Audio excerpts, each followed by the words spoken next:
Une Pâque pas comme les autres, puisqu'un homme nommé Jésus de Nazareth serait revenu à la vie après avoir été mis à mort.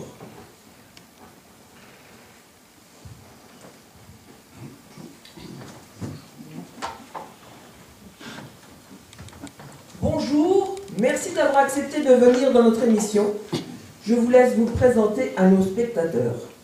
Bonjour, je m'appelle Malthus. Je suis un centurion de la garde du palais de son Excellence, le gouverneur de la province de Palestine.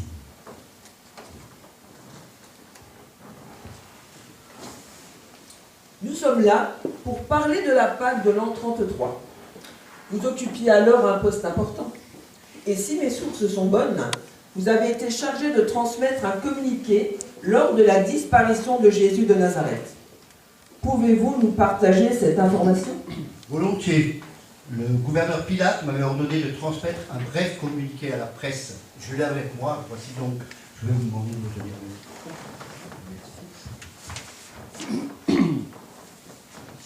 Un rabbin nommé Jésus de Nazareth a été exécuté par crucifixion il y a 3 jours. Son corps a été enseveli dans le tombeau d'un fonctionnaire du temple juif immédiatement après sa mort. Ce matin, juste avant le lever du soleil, le corps a été apparemment volé par les disciples fanatiques du rabbin pour tenter de faire croire à la résurrection que le rabbin avait lui-même prophétisée. À l'heure actuelle, nous n'avons pas encore trouvé le corps. Cependant, dès que nous l'aurons trouvé, nous le mettrons à la disposition de la presse. Si nous comprenons... Quand un officier romain préside à une exécution, il a un devoir principal, s'assurer que le condamné est mort avant qu'on l'enlève de la croix. Pour s'assurer qu'un condamné est mort, on glisse une lance très acérée sous ses côtes. Et on la pousse vers le haut jusqu'à dans le cœur et les poumons. Donc, même s'il ne meurt pas de suffocation à cause de la crucifixion, le prisonnier ne peut pas survivre à une taillade de 3 pouces dans le cœur et les poumons. Dans le cas de Jésus, de l'eau et du sang ont coulé de la blessure, ce qui indique qu'il était mort depuis plusieurs heures. Ensuite, cet homme a été enseveli? Oui, un noble nommé José d'Arimathée a réclamé le corps au gouverneur et a mis le corps enveloppé de bandelettes dans un tombeau. Puis nous avons scellé l'entrée. Pouvez-vous nous expliquer de quelle manière le tombeau a été scellé, M. Malthus? Le tombeau est une petite grotte taillée à même un escarpement de calcaire. Nous avons fermé l'ouverture de la grotte avec une grosse pierre. Une fois cette pierre en place, nous l'avons scellée sous l'ouverture en mettant de la cire chaude sur tous les bords. De cette manière, si on tentait de déplacer la pierre, le seau en cire allait se briser. Combien pesait cette pierre? Environ 1 tonne. Ah, tout de même. Monsieur Malthus, vous êtes responsable de la sécurité du gouverneur Pilate, n'est-ce pas? En effet. Est-il vrai que le tombeau a été sécurisé au maximum et qu'il était gardé parce qu'on s'attendait à ce que le corps soit volé? Oui, les chefs du temple craignaient que les disciples de Jésus essaient de voler le corps pour faire croire qu'une résurrection aurait eu lieu. Donc, à la demande des chefs du temple, nous avons mis des gardes devant le tombeau jour et nuit pendant 3 jours. Alors, pour que les disciples de Jésus volent le corps, il fallait non seulement qu'ils déplacent une pierre d'1 tonne, mais aussi qu'ils maîtrisent des gardes. Nous ne savons pas exactement comment les disciples ont volé le corps. L'enquête est toujours en cours. Nous savons seulement que le corps a disparu. Monsieur Malthus, les témoins ont rapporté que les bandelettes de tissu qui enveloppaient le corps, plusieurs centaines de mètres, ont été enlevées avant que le corps disparaisse. Oui, les bandelettes de tissu se trouvent toujours dans le tombeau. Les voleurs auraient donc pris le temps de débarrasser le corps des bandelettes avant de l'emporter?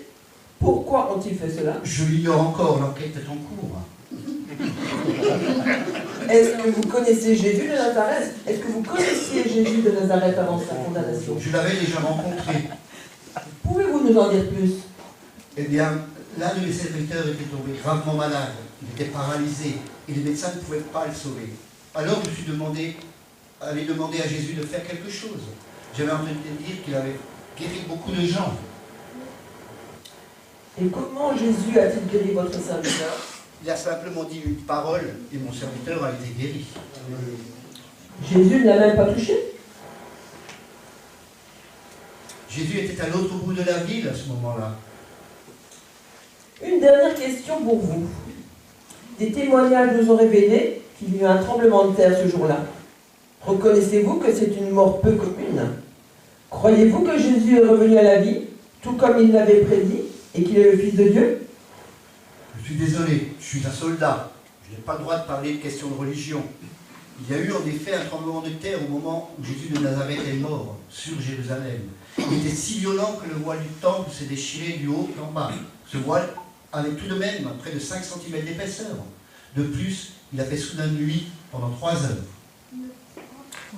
Je vous remercie d'avoir pris le temps de nous faire partager votre histoire. Merci à vous.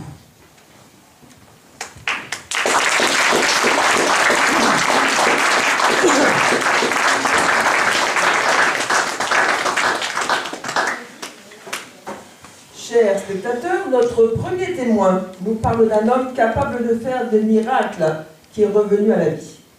Nous accueillons à présent une femme qui va nous partager à son tour son témoignage de ce qui s'est passé à Jérusalem ce jour-là. Marie de Magdala.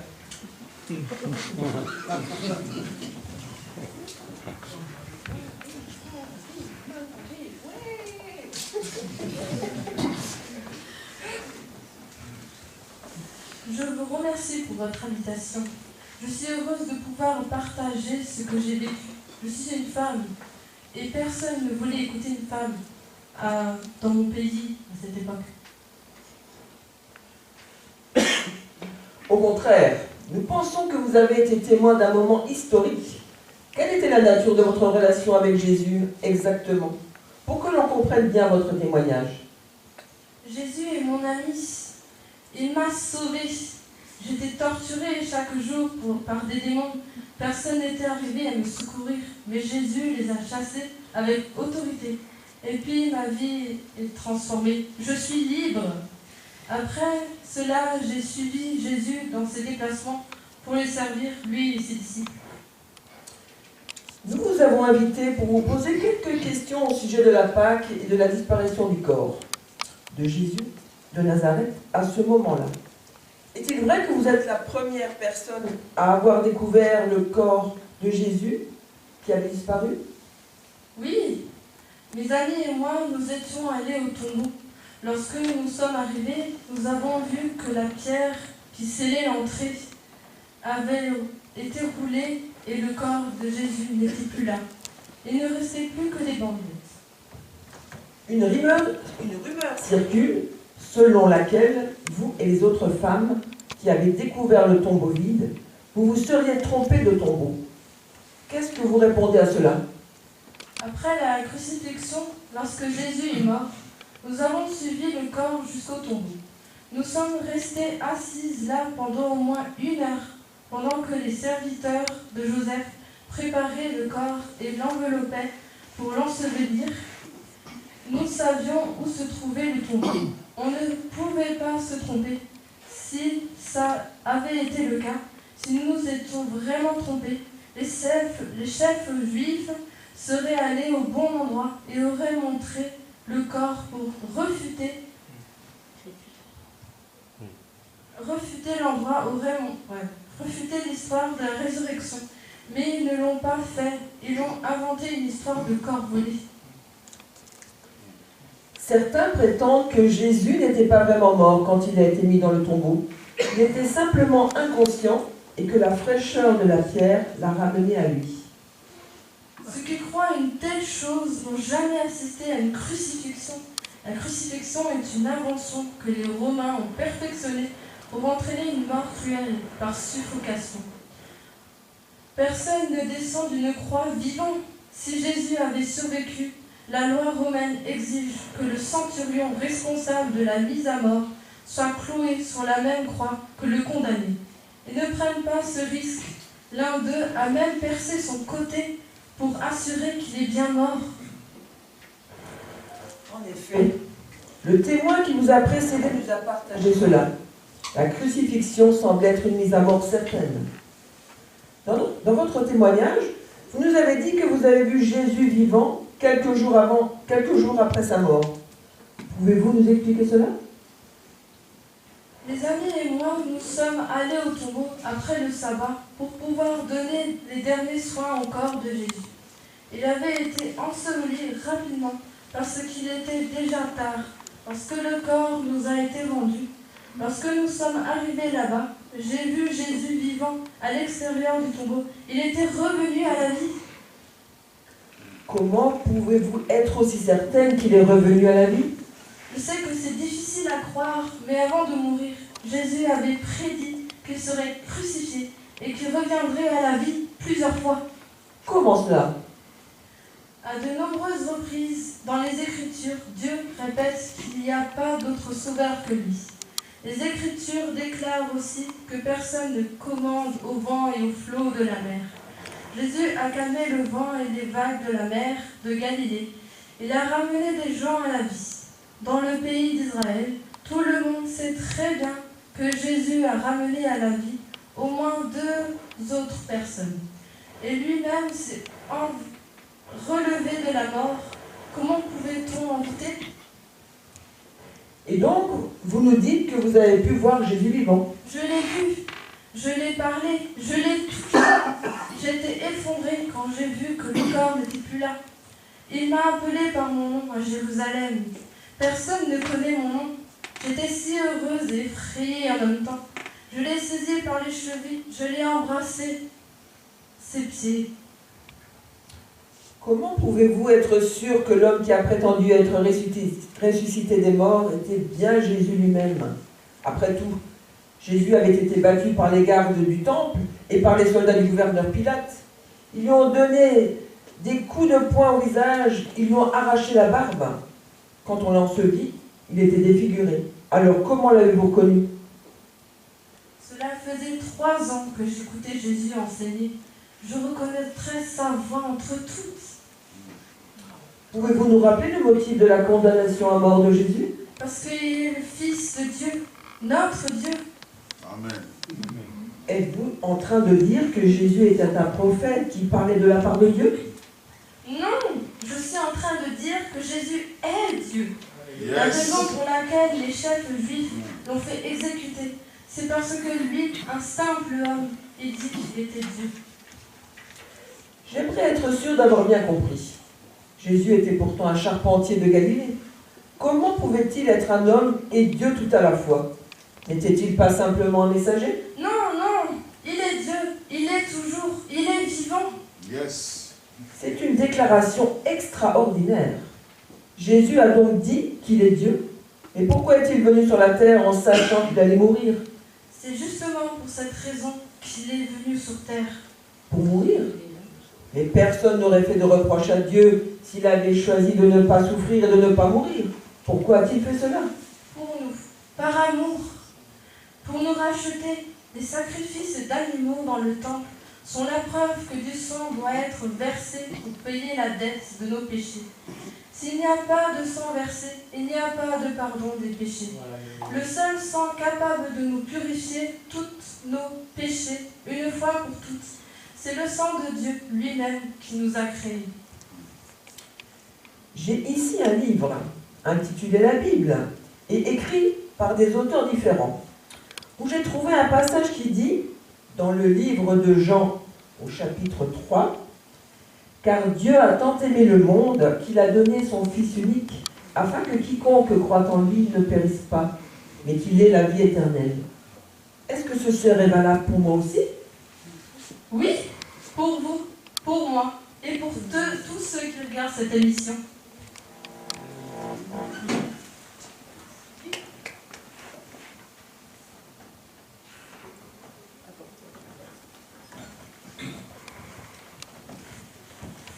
Il est ressuscité.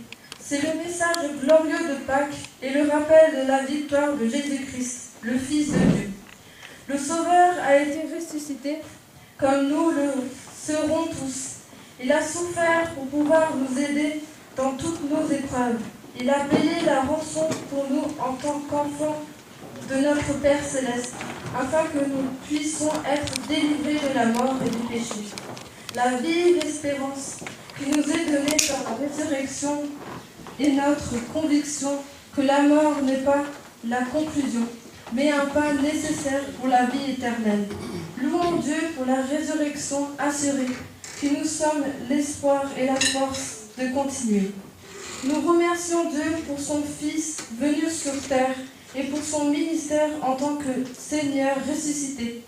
Nous témoignons que Jésus est le Christ, le Fils du Dieu vivant.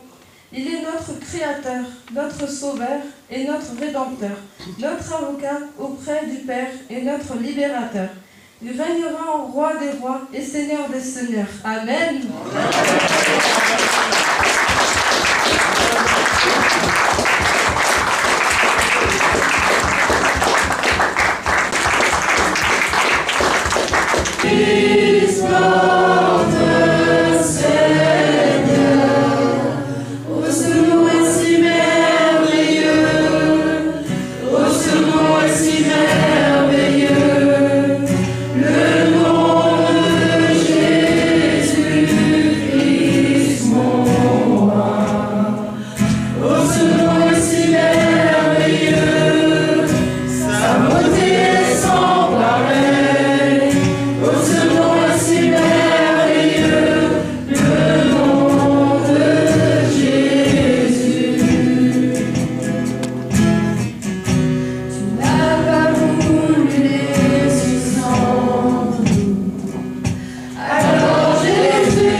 si nous pouvons les acclamer, parce que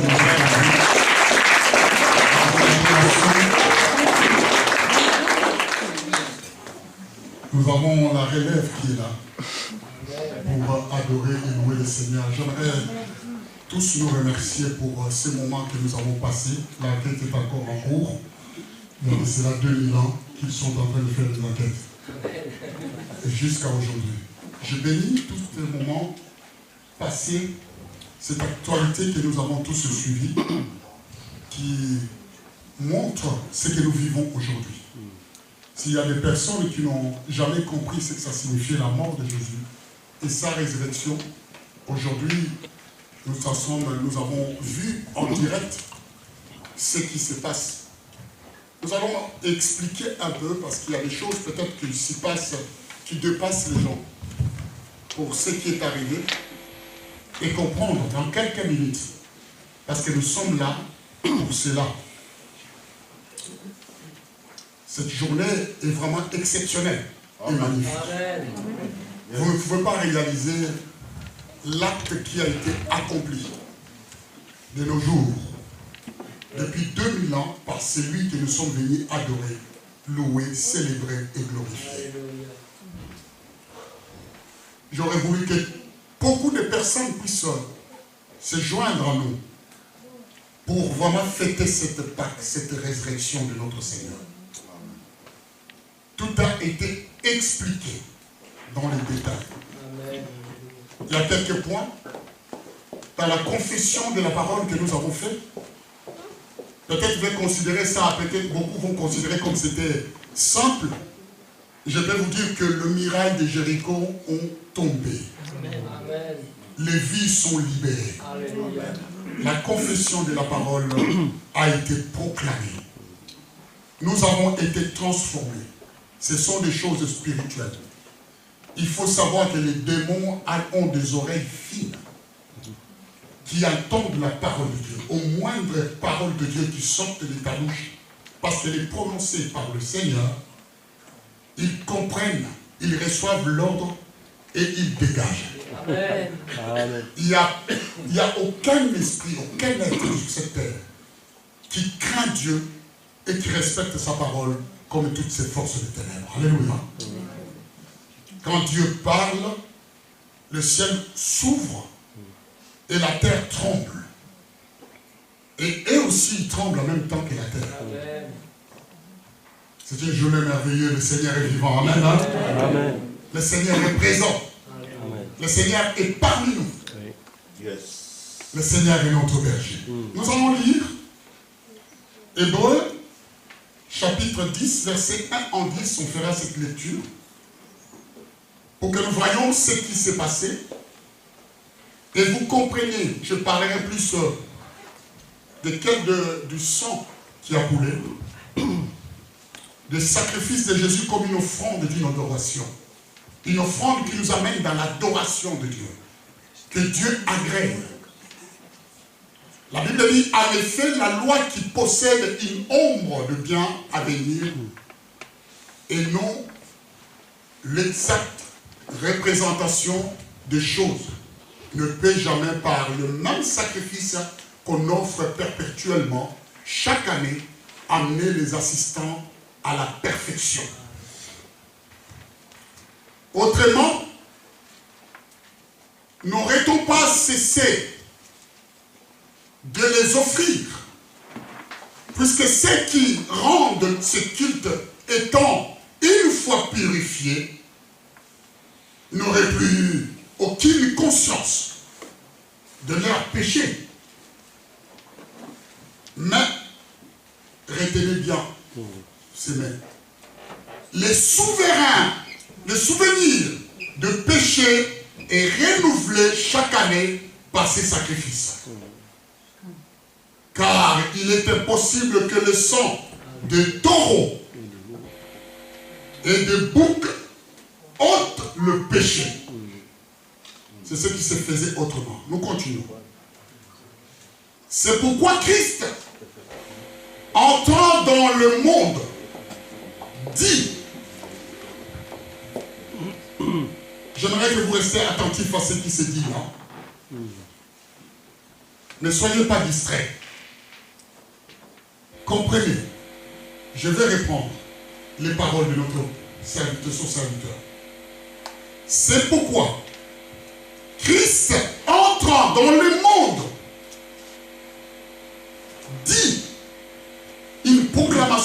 nous avons fait, lorsqu'il est venu, il va annoncer, il va dire ceci.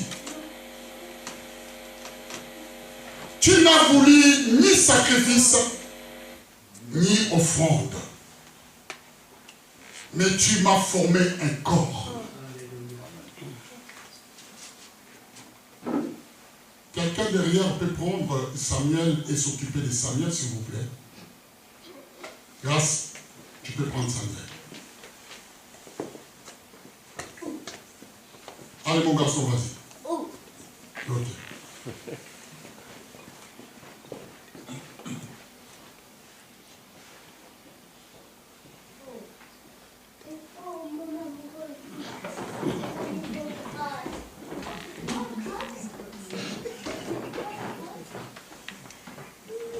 Il fait son culte, hein. On va devoir mener une enquête. Je reprends les paroles. En tout cas, Laurence, il faut m'interviewer à la fin parce que là, tu as été exceptionnel. Je ne savais pas que tu avais des dons, des talents de journaliste. Rappelez-vous que la télé-mission évangélique est ouverte aujourd'hui. Amen. Je reprends la parole de Dieu. Est-ce que vous êtes là? Amen. Écoutez ce que Christ a proclamé. C'est pourquoi Christ, entrant dans le monde, dit, tu n'as voulu ni sacrifice ni offrande, mais tu m'as formé un corps. On continue? Oui. Tu n'as agréé ni holocauste ni sacrifice pour le péché.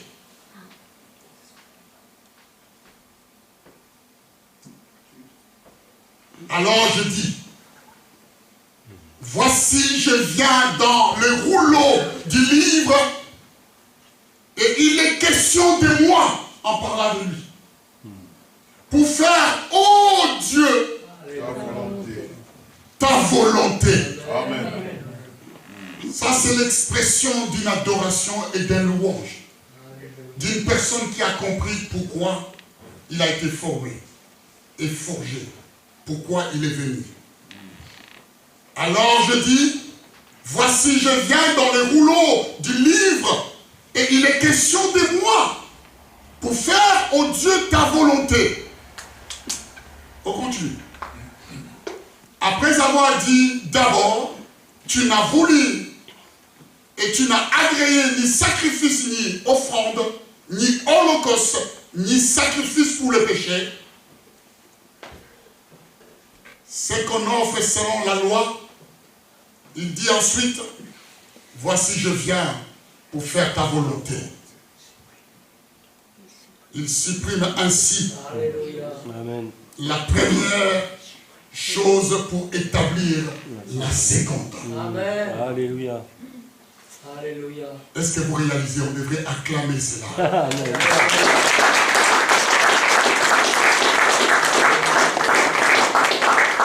Je vais vous expliquer ce qui se passe, ce que Jésus a fait.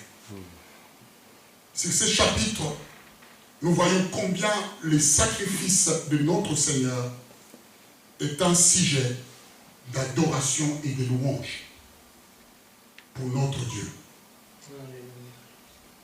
Quand nous lisons la parole de Dieu, nous devions les comprendre. Parce qu'il y a des gens qui mangent les œufs de Pâques, mais ne comprennent pas pourquoi ils mangent les œufs. J'étais dans le supermarché, les rayons qui ont été vidés plus, c'est les rayons des œufs de Pâques et des lapins. Les gens n'ont pas compris. Dans la parole de Dieu, je ne vois aucun lapin. Ou soit ils sont des lapins, qu'ils n'ont pas compris. Mais je n'ai jamais vu un lapin aussi pondre un œuf.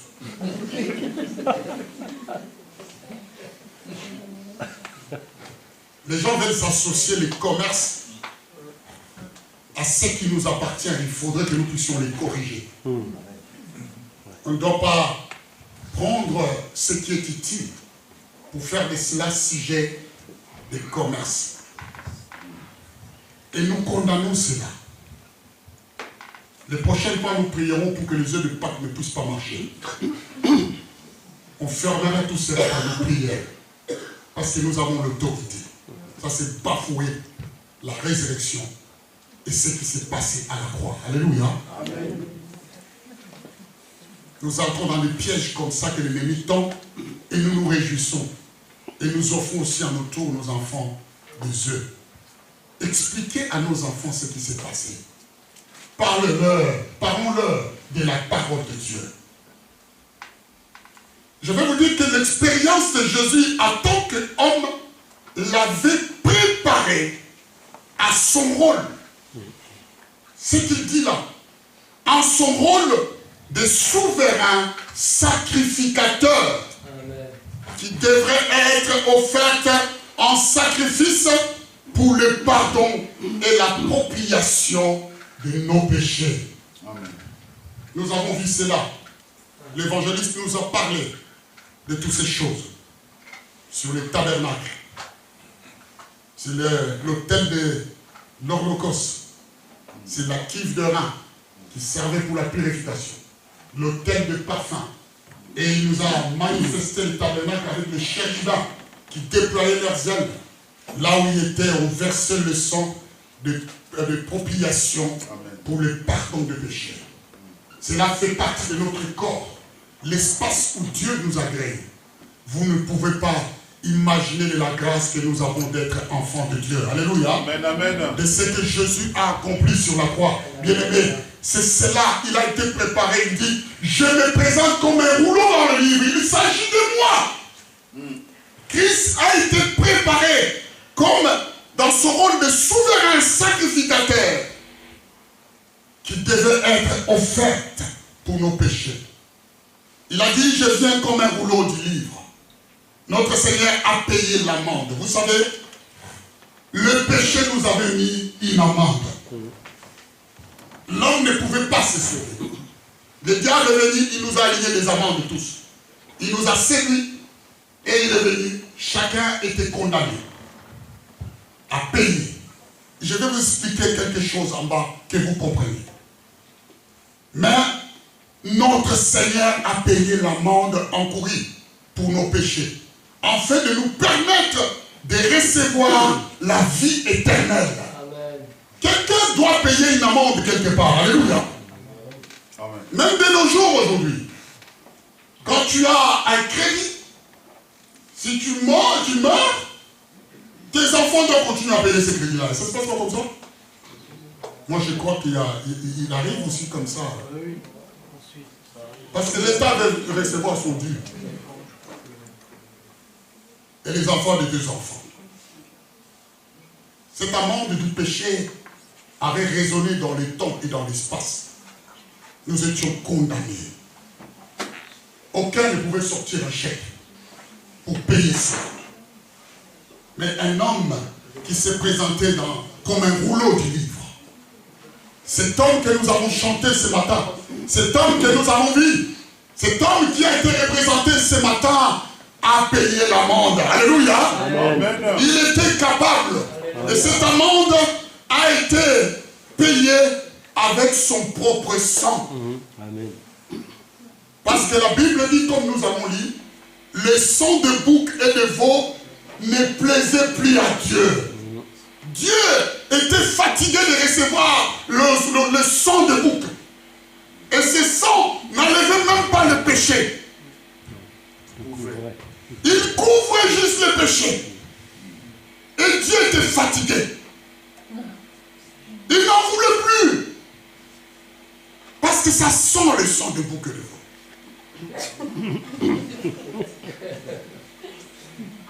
Ses narines étaient, il n'acceptait plus. Il a fallu que quelque chose soit renouvelé, restauré. Un nouveau départ, comme on peut dire. Comme il l'a dit. Ici, il a supprimé la première chose pour établir la seconde. Dieu ne se plaisait plus dans l'offrande du sang du bouc et de veau. Il fallait l'offrir à chaque fois que quelqu'un péchait. Je vous explique. Ça veut dire que les gens qui n'étaient pas riches à cette époque étaient condamnés. Parce que pour le pardon de péché, à chaque fois une personne péchait, commettait un péché, il fallait qu'il donne encore en sacrifice un agneau, un veau, qu'on coupait et on versait sur ça pour couvrir le péché de cette personne. Vous imaginez que les gens qui n'avaient pas de bétail et qui avaient de l'argent qui allaient acheter, mais il faut falloir acheter. À chaque fois que tu regardais du travail quelqu'un, il fallait venir confesser et payer le sang, payer le taureau, payer cela. C'était vraiment une habitude où les gens qui n'avaient pas de moyens, comme dans notre société, quand ils commettaient quelque chose, étaient condamnés parce qu'ils n'avaient rien à donner. Dieu a regardé cela. Il a fallu qu'il puisse réparer l'injustice. Alléluia. Amen, amen. Le sang de Jésus, ce qu'il faut savoir sur cet aspersion du sang est très important. Parce que quand vous venez et nous prenons la Sainte Seine comme notre frère nous a conduits, la première chose que vous devrez savoir, bien-aimés, pour que vous ne puissiez pas vous en priver et que vous puissiez être préparés à chaque fois qu'aucun de vous ne soit privé de sa présence quand vous venez à l'église, il faut savoir que le sang et la vie étaient séparables.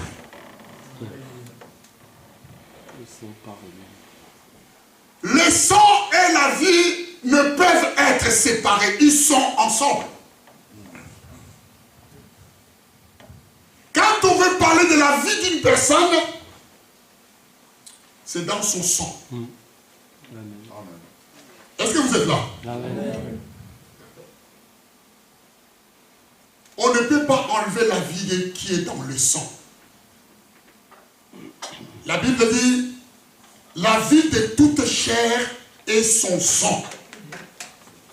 Dans tous les êtres, on ne peut pas séparer le sang et la vie.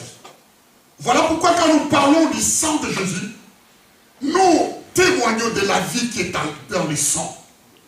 Vous ne réalisez pas ce que Christ a accompli sur la croix. Est-ce qu'on peut acclamer le Seigneur? On peut acclamer le Seigneur. Réalisez aujourd'hui ce qu'il a déclaré. Il a supprimé ainsi la première chose pour établir la seconde. Le sang et la vie sont amis à vie.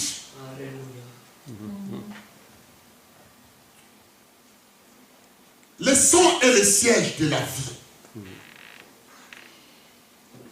Le sang de notre Seigneur parle mieux que le sang d'Abel.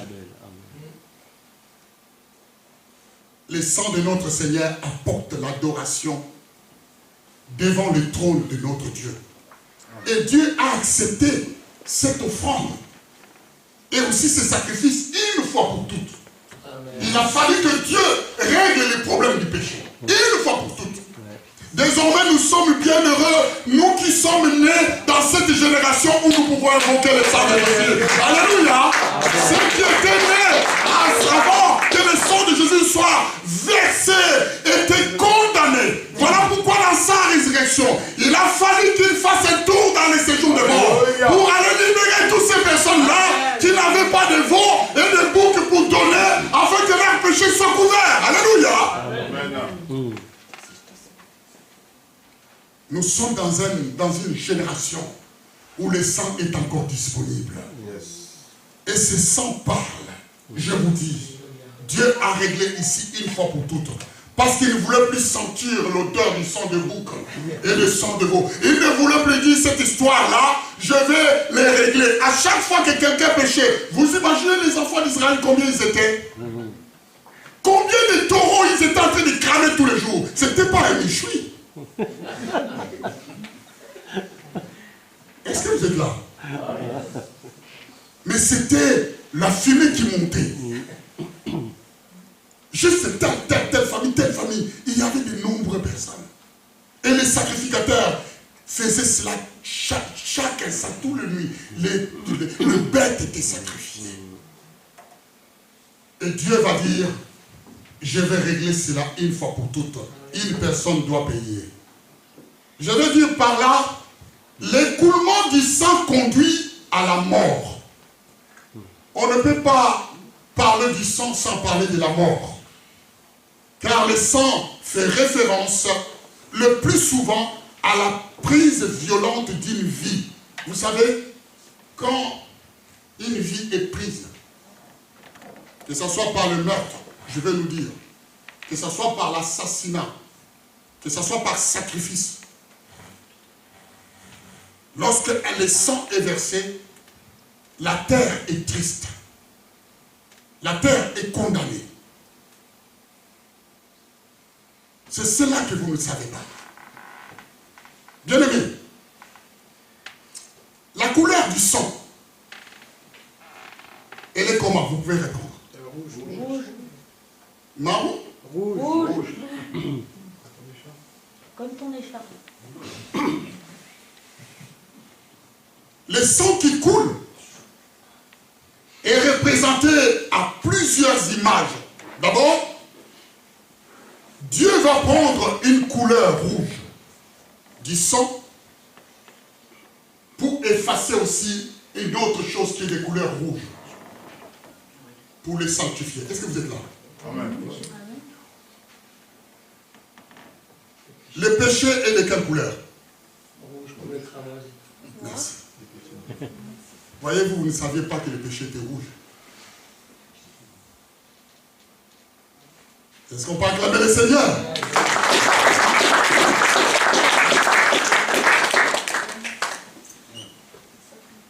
La Bible dit, si vos péchés devenaient rouges, noir comme de la cramoisie, parce que noir c'est quelque chose qui a cramé, et rouge comme de la pourpre. La pourpre c'est une matière qui est colorée rouge. Je le ferai devenir plus blanc Que la neige. Alléluia. au travers du Sang. Pour régler le problème des péchés, il a fallu quelque chose qui correspond au péché. Alléluia. Amen. Quelqu'un doit porter l'amende. Le péché est rouge, il a fallu le sang rouge de Jésus. Alléluia. Pour nous sanctifier. Alléluia. Amen. Vous ne réalisez pas l'acte qui a été accompli par le sang que vous prenez ici. Vous aurez plusieurs références que je vais vous donner pour comprendre que Dieu fait des choses bien. Il n'efface pas ce qui est d'une couleur à une autre. Il voulait régler ses problèmes. La purification nécessite l'aspersion du sang qui est de la même couleur que le péché.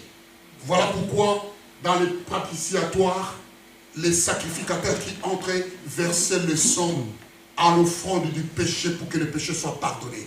Il a fallu que le sang qui est rouge puisse descendre pour que le péché qui est rouge puisse être remplacé par le sang de Jésus-Christ. Alléluia. Amen. Détruire la force du péché. Alléluia. Il y a autrefois, on nous dit aussi, le sang est rouge comme du raisin. Vous savez, c'est qu'on prend ici le fruit de la vigne. Ça a un symbole très important. Je vais vous dire par là que le vin est ainsi assimilé au sang de libation. Vous savez, la libation, c'est une action de répandre, encore une fois, une liquide, une offrande envers une divinité. Quand on veut faire quelque chose, les pratiques occultes utilisent beaucoup cela.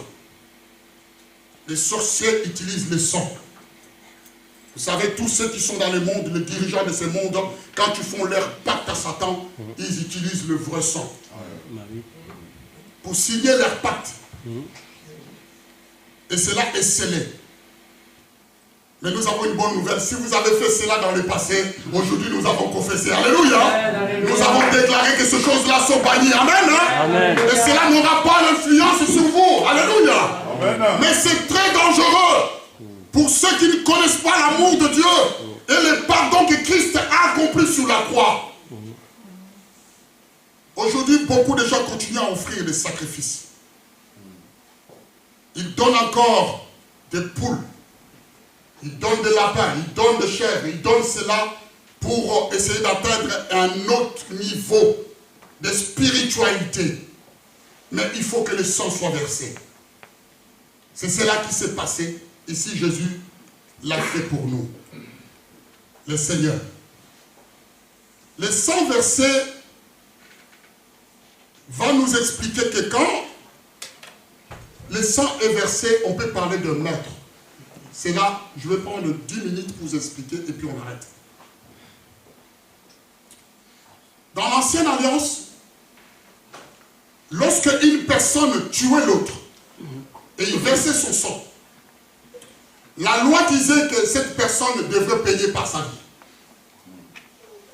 Est-ce que vous êtes là? Parce que le sang qui a été versé parlait devant Dieu. Il a fallu que le sang puisse remplacer le sang, comme je vous ai dit, par rapport à ce que le Seigneur a accompli. Ça veut dire qu'à ce moment-là, quand une personne mourait ou quelqu'un enlevait la vie d'une personne, la terre était souillée. Pour purifier la terre, il a fallu que le coupable puisse verser, donner sa vie. Qu'il soit tué et que son sang puisse être versé de manière à ce que l'opprobre qui était lancé sur la terre soit ôté. Il fallait que le coupable paye. Et quand le coupable n'avait pas, on n'avait pas le coupable. Parce que personne ne sait comment l'homicide est arrivé. Alors, ce qui s'est passé, c'était quoi? On prenait un animal. Pour purifier la terre, on égorgeait cet animal, on prenait de son sang, on versait pour encore signe de purification. Alléluia. Mais le sang doit couler. Amen. Et l'acte que le péché avait commis dans nos vies était tellement grave. Il fallait que quelqu'un paye l'amende. Voilà pourquoi aujourd'hui nous célébrons celui qui n'a pas regardé, qui ne s'est pas regardé égal à Dieu. Mais par amour pour toi, par amour pour moi, par amour pour nous, il s'est déclaré coupable. Alléluia. Amen. Il s'est dit en lui-même, mais voici je viens comme un rouleau du livre. Non pour faire ma volonté, mais ta volonté, oh Dieu. Alléluia. Parce que l'humanité est condamnée. La terre est souillée. Il fallait le sanctifier avec un sang. Alléluia. Mais le sang d'un innocent. Là, nous entrons dans le domaine des sacrifices. Le sang de l'innocent doit expier nos péchés.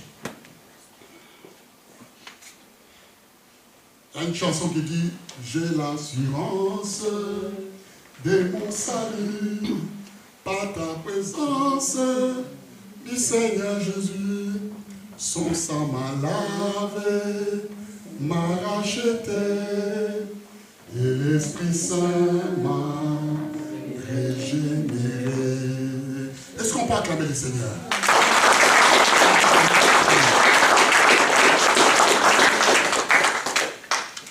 Bien-aimés, les mots sang peuvent faire référence à un procès pour meurtre conduisant à la peine capitale. Lorsque le péché est entré, nous étions condamnés à une peine capitale. Aucun de nous n'était capable de se sauver. Et ce fléau a continué de génération en génération. Jusqu'à aujourd'hui, le jour où le Seigneur a dit, il a supprimé ainsi la première chose pour établir la seconde. Alléluia. Réjouissons-nous dans le Seigneur. Réjouissons-nous de l'Église. Nous pouvons dire chaque jour, merci Seigneur pour tout ça. Quand le groupe était en train de chanter, j'étais ému, je ne savais pas, je pleurais. En moi, je n'arrivais pas à chanter parce que j'ai réalisé la grâce que nous avons devant le Seigneur. Alléluia. Alléluia. Il n'y a plus de condamnation pour ceux qui sont en Jésus-Christ. Alléluia. Oh, personne ne peut me condamner devant le trône de Dieu. Dieu a réglé l'affaire. Amen. Nous sommes sauvés, bien-aimés. Amen. C'est quelque chose de puissant, de magnifique et d'exceptionnel. Ce qui est arrivé. Vous imaginez, tu étais appelé meurtrier, prêt à mourir. Toutes les preuves t'ont condamné. Les avocats ont fait tous les recours, mais ça n'a pas touché. Le juge a déclaré, il a dit à perpétuité, tu es condamné. À perpétuité, ça veut dire que tu dois mourir en prison. Sachez que quand une peine est lancée sur cette terre, c'est là aussi lancée dans le ciel. Parce que la Bible dit, ce qui est lié sur la terre est lié aussi. N'oubliez pas cela. Dieu respecte l'ordre établi. Si un juge sur cette terre te condamne, Dieu peut acte. Mais sauf que, il y a les souverains juges. Alléluia. Les souverains sacrificateurs. Lui, il est entré une fois pour toutes pour enlever toute forme de condamnation. Donc maintenant, nous qui sommes en Jésus, même si les juges de cette terre nous condamnent, nous sommes libres. Alléluia. Parce qu'il y a un avocat. La Bible l'appelle le paraclet. Il est à côté du Père. Il intercède pour nous. Il dit chaque fois, oh, quand Dieu veut dire, ah, le juge l'a condamné, il le rappelle, il dit, oh, vois mon sang. Alléluia. Le sang parle. Il n'y a plus de condamnation. Ah, Dieu dit, ah ouais, c'est vrai. Qu'il entre dans ma présence. Alléluia. Qu'il offre des sacrifices. Bien-aimé, une peine perpétuelle était lancée dans notre vie. Mais Jésus est venu le supprimer. Pour remplacer la vie éternelle. Au lieu de mourir et être condamné éternellement, Dieu a choisi de nous donner une vie qui va nous permettre de vivre éternellement. Amen. Dans sa présence. Si nous réalisons cela, nous devions tous acclamer le Seigneur.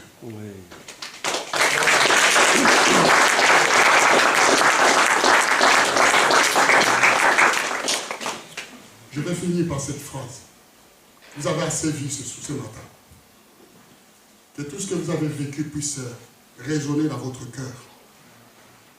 Et que vous réalisez, votre place n'est pas dehors. Notre place est dans la présence de Dieu. À chaque fois que quelque chose veut t'empêcher d'entrer dans la présence de Dieu, de venir, rappelle-le le son. C'est là que les choristes vont se préparer pour prendre la chant. Voilà. Nous allons continuer avec vous. Hein. Vous allez tellement bien amener. Le sang dans le culte joue un rôle essentiel. Il faut savoir que quand nous partageons le pain et nous vivons de son sang, nous jouons un rôle essentiel. Ce sang-là joue un rôle essentiel, bien-aimé. Il est défini dans les 3 dimensions. D'abord pour l'expiation. Nous avons vu cela avec l'évangéliste Agé. Ensuite, dans la purification. Vous avez l'autel de l'Holocauste qui est là, où l'offrande est donnée, la cuve des reins, où encore une fois la purification est là. Et ensuite, ce sang que nous prenons nous amène dans la consécration. Alléluia. Dieu nous accepte pour que nous devenions ses serviteurs. Cela apporte la louange dans nos cœurs. Parce que le sang de Jésus nous donne position devant le Dieu Tout-Puissant. Parce que le sang de Jésus nous sanctifie de manière à ce que nous puissions marcher devant sa présence. Et quand, comme Dieu est saint, nous avons le sang sur nous, nous pouvons marcher en chantant nos louanges à l'honneur de notre Dieu. C'est là l'autel du parfum. La louange et l'adoration vont monter vers son trône. Et Dieu va se mettre debout dans son trône et agréer l'offrande de son Fils. Amen. Amen. Dieu a agréé, bien-aimé. Dieu a accepté. Dieu a dit oui. déclaré. Alléluia. Alléluia. Dieu nous a ouvert les portes de son palais. Amen. Nous étions des hommes de dehors, mais nous sommes maintenant les gens de l'intérieur. Alléluia. Vous savez, quand vous allez dans un palais, lorsque vous acceptez avec tous les honneurs, vous êtes un peu considéré. Et vous entrez dans le palais, parce que le pasteur Marion nous a toujours dit, nous sommes les enfants du palais, nous devons réclamer le palais. Lui, il est parti plus loin, il réclame une planète. Donc Dieu a préparé une planète Zanota. Ah, ça c'est magnifique. Et quand nous entrons, garde-moi une place dans ta planète. Nous ferons des michus ensemble. Alléluia. Et c'est là que Dieu nous accepte. Nous sommes tous acceptés. Mettons-nous debout. Nous sommes tous acceptés devant le trône de Dieu. Nous sommes tous acceptés devant la grâce et la grandeur de Dieu. Amen. Nous ne sommes plus les gens du dehors. Amen. Car le sang de Jésus nous donne un habit nouvelle. Amen. La Bible dit il est revêtu d'un vêtement teint de sang. Son nom est la parole de Dieu. Amen. Il a le vêtement teint de sang. Son nom est la parole de Dieu. Il marche parmi les 7 chandeliers d'or en costume royal. Rien ne peut l'impressionner. Il a ouvert la voie royale à chacun de nous. Ceux qui n'étaient pas acceptés sont acceptés. Son sang a lavé nos péchés. Son sang a pardonné. Et nous sommes des enfants de Dieu. Amen. Les enfants de la cité. Nous pouvons nous asseoir avec Abraham et Isaac. Nous pouvons nous asseoir avec les êtres vivants. Le 24 vieillards. Nous pouvons nous asseoir devant lui et partager les repas. Dieu nous accepte. Il a ouvert encore une porte pour nous. Voilà ce que ça signifie sa mort et sa résurrection. Voilà ce que ça signifie la journée d'aujourd'hui que nous sommes en train de célébrer. Voilà ce que ça signifie l'acte que Jésus a accompli. La Bible l'a dit ceci. Le livre dont les ordonnances nous condamnaient, Jésus l'a déchiré à la croix. Il a rendu publiquement spectacle. Et le Satan, notre adversaire, il l'a rendu publiquement spectacle. En triomphant de lui sur la croix. En nous ramenant dans notre position initiale. Les premières choses sont supprimées. De nouvelles choses sont établies. Dieu nous a rétablis. Il nous a mis à sa droite. Amen. Il a encore une fois agi par nous. Nous avons la grâce d'appeler Dieu Père. Nous pouvons appeler Dieu notre Père. Alléluia. Amen. Nous pouvons appeler Dieu notre Père. Amen. Les anges sont nos serviteurs. Voilà pourquoi, bien-aimés, nous avons le pouvoir d'envoyer les anges. Alléluia. De leur ordonner de faire des choses pour nous. Ce sont les serviteurs qui sont à notre service. Réalisez ce que Jésus a fait. Réalisez l'acte comme il a accompli. Nous chantons. Alléluia. Merci Seigneur.